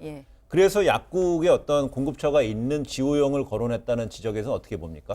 그러니까 이제 기재부에서 지금 얘기를 하는 거는 그 지오영이라는 데가 원래가 약국 그 의약품에 대한 유통을 70% 가까이 담당하고 있는 1위이고 그리고 이제 2위가 약국이고 백제약품이고 그래서 1, 2위를 지금 한 거지 우리가 특별히 그리고 그렇게 하려고 했던 이유는 빨리 유통을 하기 위해서 지금 마스크를 기다리는 분들이 많기 때문에 그걸 감당할 수 있는 데를 했다라고 말씀을 그 기재부에서 발표를 한 건데 근데 의원님 말씀대로 꼭 그랬어야 되는가, 그러니까 사기업을 꼭 동원했어야 되는가라는 부분에 대해서 이제 이의가 나올 수 있는 것이죠. 약국을 안 해도 돼요. 동사무소라든가 물론 약국을 이제 보조적으로 할 수는 있지만 전국에 다 깔려 있는 주민센터 이런 걸 통하면 아까 말한 대로 그냥 정부가 바로 국민들한테 훨씬 낮은 가격에 할 수 있고 대만이 그렇게 하고 있습니다. 왜 안 하는지 알 수가 없어요. 이제 그렇게 했잖아요. 공산화됐다라고 아주 난리가 납니다. 그거 검토를 안 했을 리가 없죠. 어쨌든 대만도 약국을 바로 생각할 수 있던 건 이제 약국이 다 건강보험 관리 정보를 가지고 한 사람 한 사람 받아갔냐 안 받아갔냐 체크할 수 있는 거의 유일한 기관이기 때문에 약국을 선택한 것은 일리가 있는 얘기입니다. 그러나 주민자치센터의 경우도 행안부하고 정부 지방자치가 바로만 연결하면 요새 안심번호 고르듯이 그건 바로 실시간 가능하거든요. 그렇다면 알겠습니다. 공공기관 방식으로 했으면 더 좋았을까 이런 생각이 듭니다. 예, 조금 전에 이 이야기는 뭐 네 분이 뭐 어느 정도 의견이 맞았던 거는 민간 영역이 아닌 공공 영역에서 공공기관 시설에서 그 배급의 그 주체가 됐으면 어떻게 됐느냐 이런 어떤 지적이 있었습니다. 좀 전에 이야기가 나왔습니다만은요, 이 청와대가 이 김경수 경남지사와 이재명 경기지사가 제안했던 이 재난기본소득에 대해서 이 검토하지 않는다고 선을 그었습니다, 이성돌 의원님. 그 지자체장들은 적극적으로 좀 나왔었는데요. 네, 이런 말이죠. 이런 위기 상황에서 정부가 할 수 있는 것은 대체로 두 가지 아니겠습니까? 하나는 이제 금리 인하하고서 감세죠, 텍스 컷이죠. 그 2001년 9.11 사태 이후에 미국 정부가 공화당 정부가 했던 게 이제 금리 인하하고 감세를 통해서 결국에는 경기를 갖다가 다시 일으켰죠. 그런 방법이 있고 또 하나는 이제 재정 지출 말하자면 특별한 경우에는 뭐 또 제한적으로라도 뭐 현금을 지원하는 걸 포함하는데 그 두 가지 있다고 보는데요. 뭐 다 아시다시피 그 9.11 사태 이후에 금리 인하하고 그 감세 때문에 결국은 그 주택 가격 폭등 같은 또 이제 금리 그 금융시장 그 붕괴가 왔죠. 2007년 8년. 그래서 저는 이런 문제에 대해서 성급하게 특히 선거를 앞둔 상황에서 성급하게 정치인들이 이런 말 하는 것은 좀 적절치 않다고 봅니다. 그리고 결국에는 금리 인하 감세 또는 재정 지출이든 간에 우리가 좀 신중해야 되고 그 나름대로 다 부작용이 있습니다. 난 그래서 이런 걸 정치적인 이슈로 하는 것은 좀 삼가하고 좀 어떤 것을 취하든 간에 좀 신중해야 된다고 봅니다. 이상도는 선배님 말씀에 뭐 100% 동감합니다만 그러나 정부가 이 사태로 인해서 어떤 경제성장 수축이 와 있고 그에 대해서 적절한 조치를 취하지 않는다면 국민으로부터 또 버림받습니다. 그래서 각 지방자치 서울시장 박원순 시장이나 이재명 시장이나 또 김경수 지사가 우선 100만 원의 재난 보조금을 재난 기본소득이라고 그랬죠. 일종의 보조금인데요. 이거는 이제 근데 기본소득이라고 한 이유는 보조금의 경우에는 그 계층 층위별로 뭐 장애인을 얼마 또 소득 계층이 얼마 이렇게 나눈다면 그 산정하는 방법과 방식과 관련해 가지고 너무 시간이 걸리고 그러면 이 상황이 종식되지 않겠습니까? 그러니까 그냥 일률적으로 얼마를 지급한다라고 하는 것이었던 것 같아요. 근데 이제 100만 원이다 그러면 이게 100만 원이 과연 어떤 것이냐? 저는 이걸 지급했을 때 예전에 1988년에 아베가 우리나라 돈으로 17만 원의 보조금을 지급했는데 일본 국민들은 다 그냥 저축했답니다. 그래서 실패한 사례로 꼽히고 있지 않습니까? 근데 이제 100만 원을 줬을 때 이 100만 원의 효과가 어떻게 나겠느냐. 정말 이 코로나 사태로 인한 경제 수축 효과에 정말 아주 적실적인 효과가 난다면 좋겠죠. 근데 그것을 선택할 수 있는 판단할 수 있는 시간이 없습니다, 지금. 근데 대략 지금 보면요.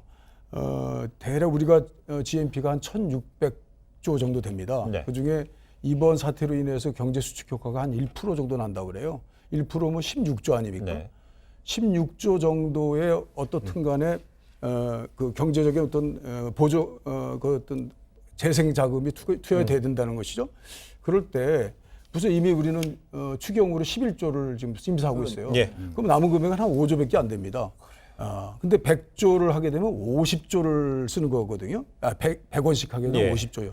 그럼 어느 틈 벌써 한 5조 정도면 한 2,500억 정도는 이렇게 기본 소득 개념을 쓰고 나머지 한 절반 정도는 타겟팅하는 방법으로 특별한 방식으로 하는 방법들을 선택한다면 알겠습니다. 저는 이건 기본소득으로서의 방법, 그다음에 또 타겟팅하는 방법 그 두 가지를 잘 선택해서 한다면 그럼, 액수를 어느 정도 줄인다면 가능하다. 알겠습니다. 그럼 우리 그 지금 말씀 안 하신 이 기자랑 강 의원께 그럼 이 국민 재난 기본소득을 실행하는 게 맞다? 시의적절하지 않다. 어느 쪽 가십니까? 저는 맞다라고 보는데요. 네. 그러니까 취지를 지금, 그러니까 이 시청자분들도 한번 고민을 해봤으면 좋겠어요. 그러니까 지금 추경이 11조 이상이 지금 편성돼서 국회에서 심의를 하고 있는데 지금 이 시간에도. 근데 그 추경이 커버하지 못하는 사각지대가 있다.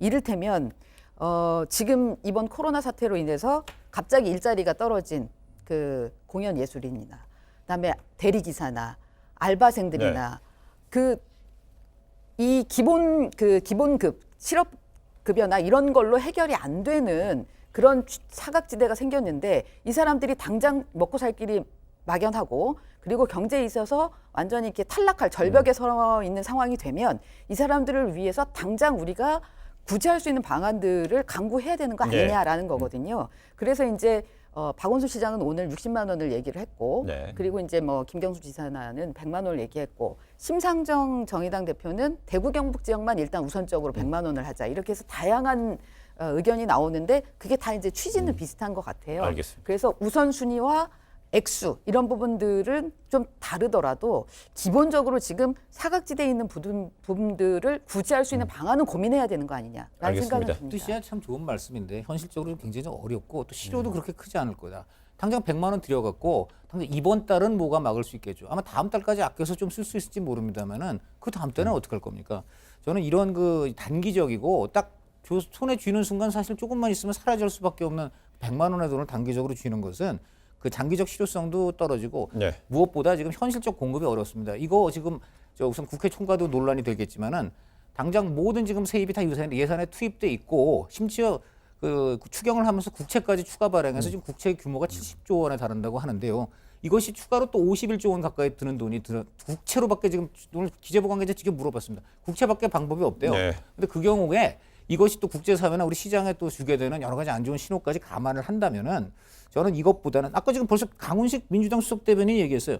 이미 580명, 아마 가장 어려운 580만 명을 대상으로 상품권 등으로 1인당 45만 원 정도 보조하는 예산이 2조 6천억 원 포함되어 있다고 했습니다. 저는 그러니까 지금 이 의원님 취지는 100번 공감하는데 그 안에 대해서는 이미 정부가 이런 정도로 대비를 하고 있고요. 그래서 이제 좀 더 장기적이고 구조적인 저는 대책이 필요하다고 알겠습니다. 그러니까 말씀드리면 간결하게 좀 얘기해 주시고요. 그러니까 이제 100억이면 한 50조인데 아까 말씀드린 것처럼 지금 현재 예산 11조를 이미 썼고 한 5조 정도가 더 필요하다고 볼 수 있는 거죠. 일단 러프하게 생각하면 그 5조 중에서 한 2조 5천억 정도, 그러니까 한 5만 원 정도는 일반적인 기본소득 개념으로 하고 5만 원 정도는 타겟팅해서 아까 말씀하신 것처럼 가장 치명적인 손실이 오는 뭐 학원, 또 알바, 또 그 무슨 음식점, 또 이런 그 곳에 타겟팅 해가지고 한 5만 원 정도를 그 속에 쓰고 그리고 또 지역적으로 대구가 지금 아주 급박하니까요. 그렇게 해서 약 한 20조 정도를 쓰는 정도로 마무리를 하면 그러면 실제 만약에 그 과잉된 금액으로 클라우딩 효과로 인해서 그 정부에게 손실이 초래된 거예요. 예컨대 아베가 지난번 실패했던 것처럼 우리도 실패하면은 사실 그건 어디로 남느냐? 그 국채 발행 비용. 그로 인해서 대외 신도가 떨어지는 비용. 또 정부 재정 지출이 또 앞으로는 굉장히 수축시켜야 되지 않겠습니까? 50조를 썼다면 뭐 이런 여러 가지 그 피해를 줄일 수 있는 좀 아주 알겠습니다. 좀 정교한 방법들을 택해야 되지 않겠나 이런 생각이. 이 정교한 어떤 이 재난 기본소득에 대한 분배라는 건 정교하게 뭐 제한적으로 또한 어떤 취약계층 한계계층으로 좀 제한돼서 해야 된다는 것이고요. 제가 생각할 때는요, 100만 원이라는 건요, 그 푼돈으로 느끼는 분도 많겠지만 그게 되게 소중하게 느끼는 계층도 국민도 많은 부분이겠죠. 100만 원이 크면 되게 큰 돈일 수 있기 때문에요. 이 이야기는 여기서 좀 마무리하고요. 오늘부터 총선까지 36일 남았습니다. 여야 막바지 공천 작업 중인데요. 이 민주당이 이 비례연합정당 이 참여 여부를 전당원 투표에 붙이기로 했는데 우선 오늘 비공개 의원총회를 열어서 논의하기로 했죠. 이수기 기자? 네. 예. 원래는 이제 당원 투표를 진행하겠다고 했는데 네. 그 전에 의원총회를 한번 열어서 의원들의 의견도 다 모아보고 그 내용 가지고 최고위가 한 번 더 논의하고 전당원 투표를 간다 이런 프로세스를 지금 가는 것 같아요. 네. 근데 이제 그 이유가 의원들 사이에 찬성과 반대가 지금 갈리고 있는 것 같고요. 그래서 그 부분에 대한 내부적인 프로세스를 한번 거쳐야 된다는 생각인 것 같아요. 오늘도 보니까 반대하는 의원들이 좀 많이 나왔더라고요. 네. 김두관 의원도 반대하고 김영춘 의원 그리고 이제 이재명 지사는 이제 의원은 아니지만 아무래도 당내에서 이제 스피커긴 한데 이재명 지사도 얘기를 하고요. 그래서 전반적으로 지금 반대를 하는 분들의 목소리는 밖으로 나오고 있고 찬성은 아무래도 명분이 좀 약한데 실리로 따지면은 이거 뭐 이대로 두면 안 된다라는 생각 때문에 그래서 이제 그 찬성하는 분들은 밖으로 얘기는 안 하지만 내부적으로 지금 의견을 모아가는 것 같고 그래요. 그런 상황인 것 같아요. 그 이종걸 의원님,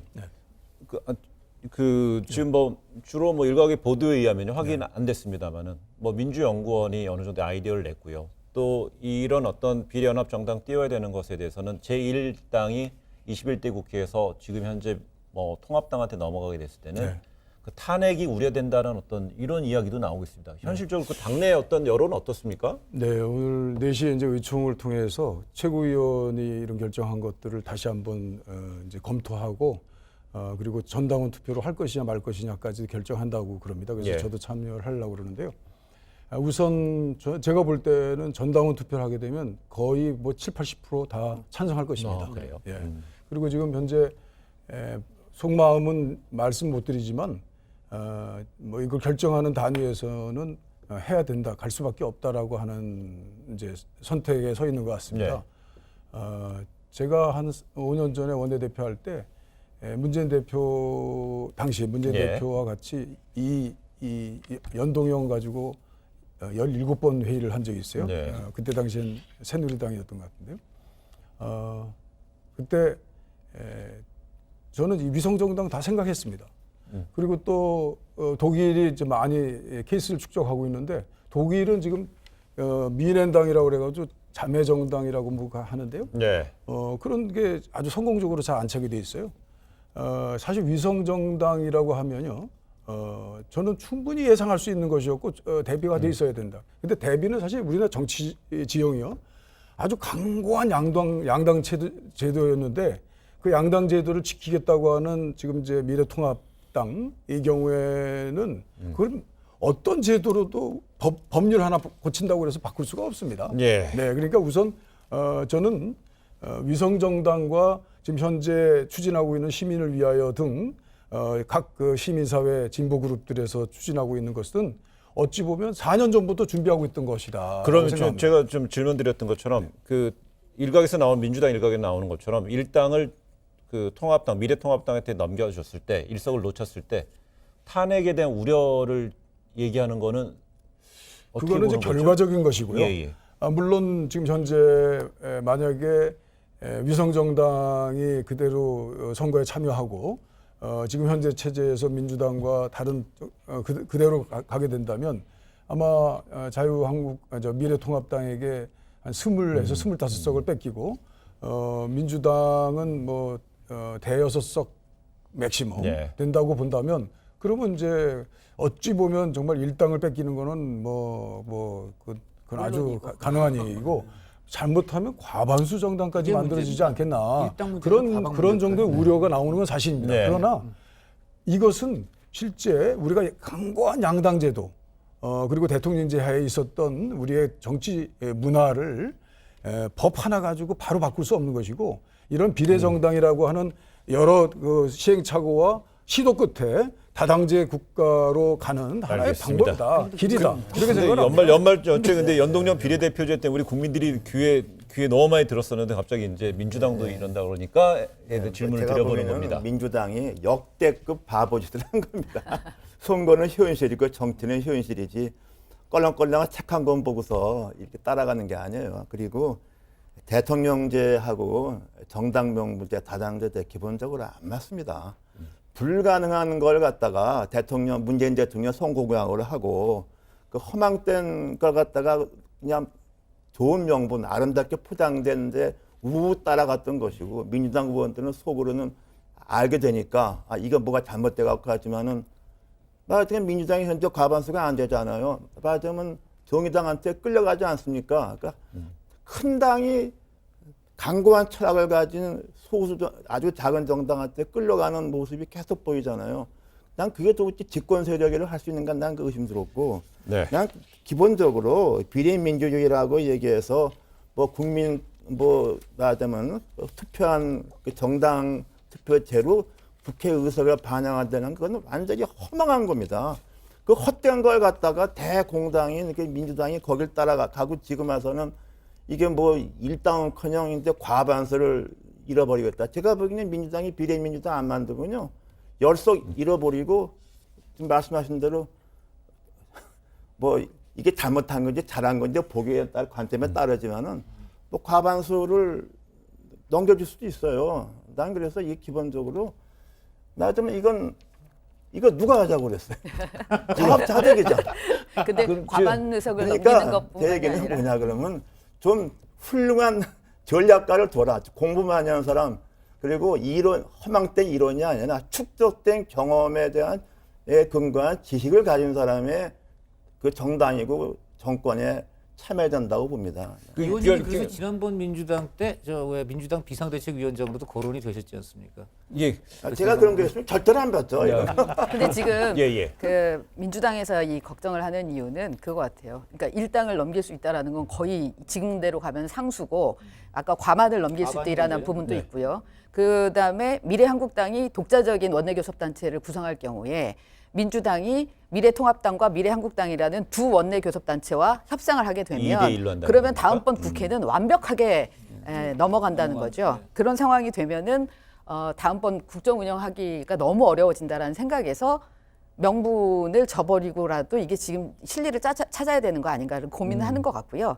근데 지금 정의당을 끌어들여서 하는 게 가장 효과적인데 그나마 없는 명분이라도 살릴 수 있으니까. 그런데 지금 정의당은 독자적인 길을 가겠다는 쪽으로 방향을 잡은 것 같아요. 그럼 지금 좀 전에 이상돈 의원은요, 더불어민주당이 그 정의당한테 뭐 정의당으로 지목하셨습니까? 끌려다닌다고 그랬거든요. 제가 밖에서 보기에는 끌려가는 거예요. 제가 볼 때는요. 사실 정의당도 비례정당입니다. 전에 민주노동당의 이제 두 의석을 민주당의 양보에 의해서 지역 의석을 확보했고요. 그 외에 10명은 다 비례당이었어요. 지금도 비례 의원들이 대부분입니다. 그 비례당이 이제 진화하면서 지역 정당화해 가는 겁니다. 우리가 그만큼 양당 제도는 강한 구조를 가지고 있어요. 그리고 역사적으로도 강하기 때문에 그렇기 때문에 이 비례 의석이 참 묘수입니다. 비례 의석을 가지고 우리 정의당은 저는 개혁을 추진해 왔고 그 개혁의 동력이 됐거든요. 선거 연대도 있었죠. 네, 물론 그렇죠. 뭐 비례로만 할 수는 없을 거예요. 선거 연대라는 게 있으니까. 근데 지금 이 시민을 위하여 뭐 여러 가지 시민연합당이라는 것은 또 다른 비례당을 통해서 이제 또 다른 개혁의 시동을 거는 거라고 생각해요. 저 이상돈 의원님 말씀에 저는 많은 걸 동감합니다만 대통령제에서도 이런 양당제보다는 다당제가 훨씬 낫다는 것이죠. 양당제에서는 어떻게든지 과반수를 획득하기 위해서 별다른 무리를 다합니다. 그러나 이 다수당 체제에서는요, 굳이 과반수 정당을 할 필요 없어요. 일당만 하면 여러 가지 연정을 통해서 나누면은 항상 과반수의 당으로 할 수 있단 말이죠. 안정된 정치를 할 수 있던 것입니다. 그러나 물론 제가 알겠습니다. 여기 이상돈 의원이 끊으셨고 제가 중간에 거들었는데요. 그럼 제가 질문 드리는 키워드까지 한번 넣어서 해주세요. 그 지금 만약에 더불어민주당이 만약 위성정당을 띄워서 의석을 많이 확보했다 하더라도요. 혹시 지역구에서요 중도층의 어떤 여론의 어떤 끼칠 영향에 대해서는 어떻게 좀 보시는지까지 한번 이야기 좀 해주시겠어요? 제가 생각할 때는 그건 지역구 선거에는 크게 영향을 미치지 않는다고 봐요. 그건 또 별개이기 때문에 그거는 좀 민주당이 좀 엄살을 하는 것도 있는 것 같습니다. 저는 제가 이런 논의에서 좀 찬성할 수 없는 것은 이렇게 양당 제도가 문제가 있다. 어느 제도가 다 문제가 있습니다. 그런데 그래도 어떻게 해서 가장 많은 유권자의 지지를 받은 큰 정당이 과반수가 못 되더라도 과반수를 국회를 운영해서 그걸 하기 위해서 작은 정당한테 딜딜 끌려갔지 않습니까? 우리가 20대 국회 본 게 전부 그거예요. 그리고 또 그런 것이 또 긍정적인 면을 보여준 게 있느냐? 저는 딱 한 번 있었어요. 국민의당이 헌법재판소 그 소장을 부결시킨 거. 그거 외에는 결국엔 결과적으로 볼 때 무책임한 정치를 만들었고 결국 더욱더 무책임한 이 선거법을 통과시켰던 거예요. 그리고 사실 이 공수처 때문에 통과된 거 아닙니까 이거. 그러니까 알겠습니다. 난 그래서 거기에 대해서는 난 민주당이 진짜 이게 지금 할 말이 없다고 봐요. 짧게 한 30초만 네, 얘기해주세요. 지금 제가 볼 때 끝날 시간이 공수처법과 이 선거법은 우열의 차이가 없는 것 같고요. 제가 지켜본 것으로는 서로 교호적인 작용을 할 수 있는 중요한 법들이라고 생각을 하고요. 저는 이 다당제를 목적으로 하는 이 선거법은 그야말로 비례 원칙이라는 원칙뿐만 아니라 지금 우리 평화 체제에서 이제 그 아주 대통령 거의 아주 중심제 같은 나라, 그 나라에서 양당제를 어느 정도 완화시키면서 진정한 한 5개 정당의 여러 그 소수 의견들이 정치에 반영될 수 있는 진정한 민주주의로 갈 수 있는 아주 중요한 거보를 디뎠다. 그렇게 알겠습니다. 그런 논리라면 그 안에는 민주당은 몫을 두면 안 되죠. 알겠습니다. 그러니까 저는 비례 민생당도 군소정당. 궁금한데요. 민생당들이 어떻게 예, 다음에 갈지. 한번 이런 관련된 이야기 한번 이어가는 시즌2를 한번 마련하도록 하겠습니다. 시청자 여러분, 코로나19 비상특집 전용의 뉴스 오늘 여기까지입니다. 저희 내일 오후 1시 50분에 찾아뵙겠습니다. 고맙습니다.